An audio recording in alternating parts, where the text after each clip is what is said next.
You thought America had a problem? Baby, book talk is worse.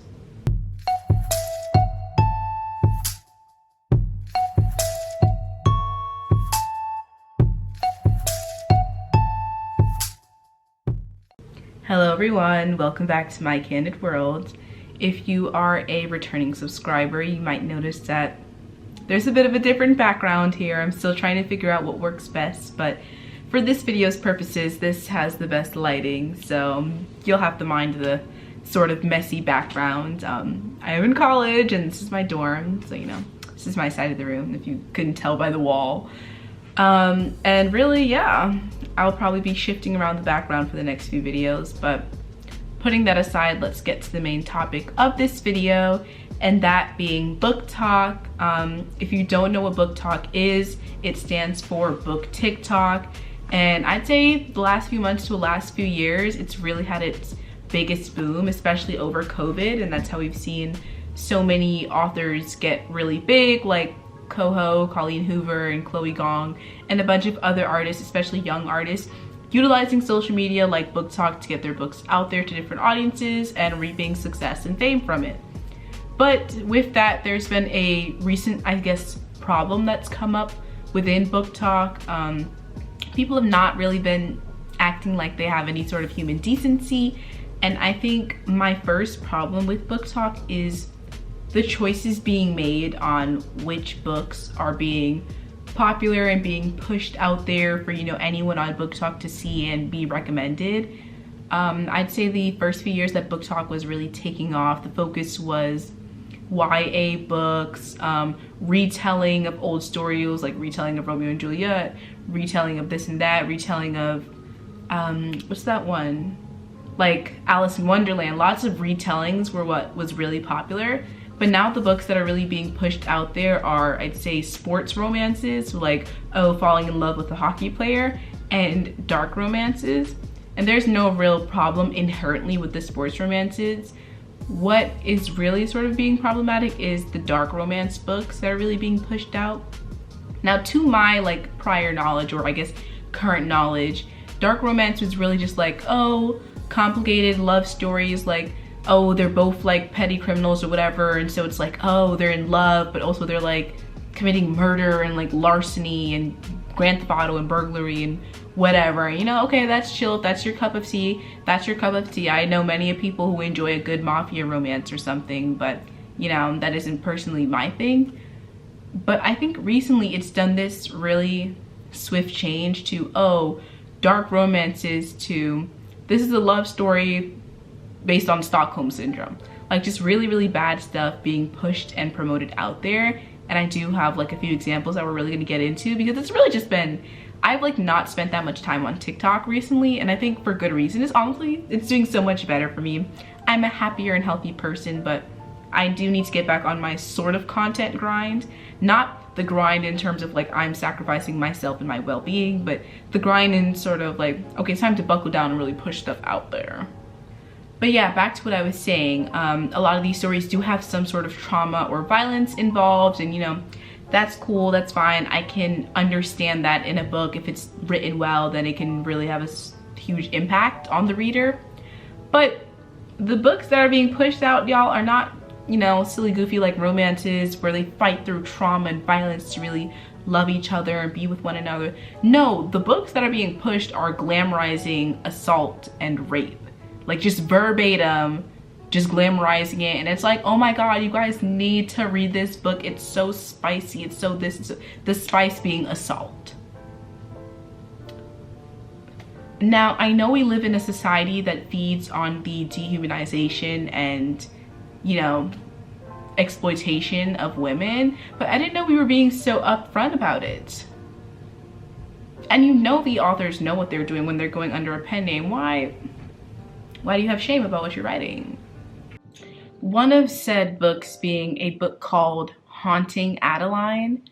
I won't get too in depth as far as the plot goes, if there is even a plot there, but the concerning part about it is the main, or the love interest within the novel, is the creator of this organization that helps like survivors or helps prevent sex trafficking, something along those lines. Guess what said male love interest does to the main character?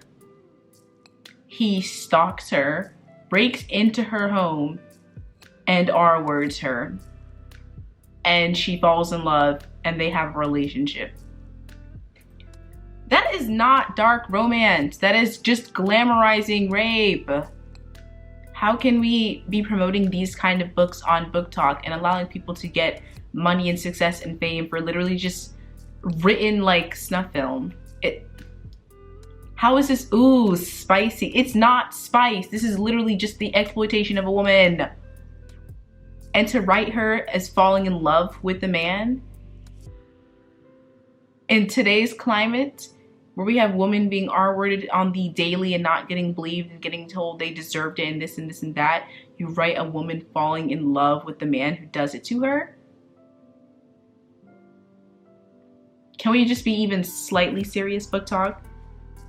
Like, I know our standards for books are really low, but it can never get that low. It can never get that low. And what the real kicker is when people, you know, not even just restricted to actual survivors or victims or yada, yada, yada, when just overall people on TikTok express their discomfort with books like these being really popularized and recommended, the like cult, like fanatic fans of these books go batshit crazy and start bashing and bullying and yada yada yada all the people and creators who talk about this.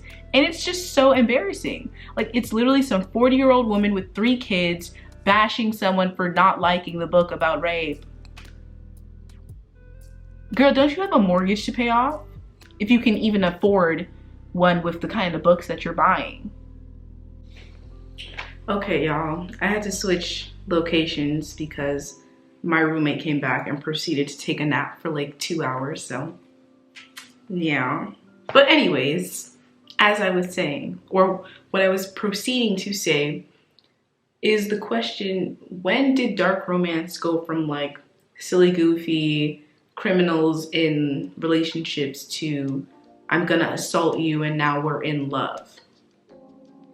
Did I miss something, or was the genre always like this? This is a genuine question, by the way. Like, was this a switch that happened, or did this, I guess, genre of books always have this feature as a prevalent part of it? My second problem, I'd say, with BookTok would be the sexualization of men or male-presenting TikTokers or just people on the internet. I'm not going to rehash this drama, but I would highly suggest looking up the drama between the NHL, the Kraken team, I think Alex Wennberg was his name, and this creator on BookTok who is just really heavily sexualizing him and the entire team. It was a whole mess. It even made like the news, like the New York Times and such was posting articles about it. Just a really embarrassing time for BookTok, and there are still people defending her. It's just a whole misunderstanding, or not misunderstanding on her part, people not understanding consent and how it works and how it can be revoked at any time. And even when consent is given to do something, you don't have to like really push it past that. Once you've been giving the okay, like there is still an extent to which you must like have some class, have some decorum, realize you're talking about people's spouses and whatnot. And honestly, I would just be embarrassed being that vulgar and sexual about someone, especially at physical games where other people were at. There was just a lot going on behind that needs to be addressed, but I don't want to rehash that. That's old news now, and it was just really the most prevalent example of people on BookTok not understanding consent, not understanding not to sexualize real human beings. And it's probably going to happen again because these people are still on BookTok and they still are defending the said creator that did this. I can't remember her name, but if you Google it, you'll find the articles and you can go down that rabbit hole. There are plenty of people who have posted pretty in-depth videos explaining the situation. So yeah, feel free to go do that. But putting that aside of like, you know, non-BookTok creators getting sexualized because of the huge uptake in sports romances, there's also the problem of whenever a male BookToker, you know, becomes super popular and is posting content, immediately they're like super hypersexualized. you know, even despite age. I know there's a 16 or 17-year-old on booktok right now who posts poems, and his first few videos, which like reached millions of views, the comments under them were just really alarming. And I was like, oh, like I know not all the people posting this are of his. And even if they are his age, it doesn't really excuse the comments being made. He's on booktok to share the work that he's creating, not to be your fantasy and not to just be really violated in the comments section. And even putting him aside, there are plenty of other male booktok creators who get the same sort of treatment. And I just really don't know where to even begin with how this started. It can really be traced back to just the sexualization of celebrities in general, and then it trickles down into influencers and then micro-influencers and just people existing on the internet, and people somehow thinking because that person is on the internet, they can just say whatever they want about them. And I don't even know where to begin in like resolving that. This is years and decades and decades and decades of stuff being built up because of campaign managers and yada yada yada, and corporations really wanting to sexualize people to be able to make the most money off of them. But that would be a whole hour, 2 hours really, to just even get into that, if I'm gonna be honest with you. I was also going to touch on coho and just assault and a ton of other problematic things that she presents in her books, which are still really popular and publicized, but that's also a whole nother thing to rehash. There are plenty of people who really break down all the different aspects in her books and why they're problematic. So, you know, you can go and check out those videos, or if you want my perspective on it, I mean, I'll do it if you guys really want it. I don't particularly want to consume that woman's content, but it is what it is. My one question that I want to leave you all with, those of you watching this, is have we as people forgotten the line between fiction and reality? Between blood and ink? A lot of the actions happening on booktok would just honestly be avoided if people just didn't really delude themselves to the extent to which they are. And it is becoming a problem, and I do feel like there is going to be another incident relatively soon, and when that all plays out, who knows what's going to happen, because I haven't really seen too much of a shift since its huge NHL controversy, but I guess we'll see. And with that, I want to thank you all so much for watching this video. There was, you know, a little bit of difficulties in getting it filmed, and I feel like something's happening with my throat, and tomorrow I might not even be able to talk. So it was really now or never for this video. If you are new to this channel, I hope you enjoyed the video. And if so, feel free to subscribe and just stick around any longer. And if you are already a subscriber, thank you so much for supporting me, and I hope to see you in the next video.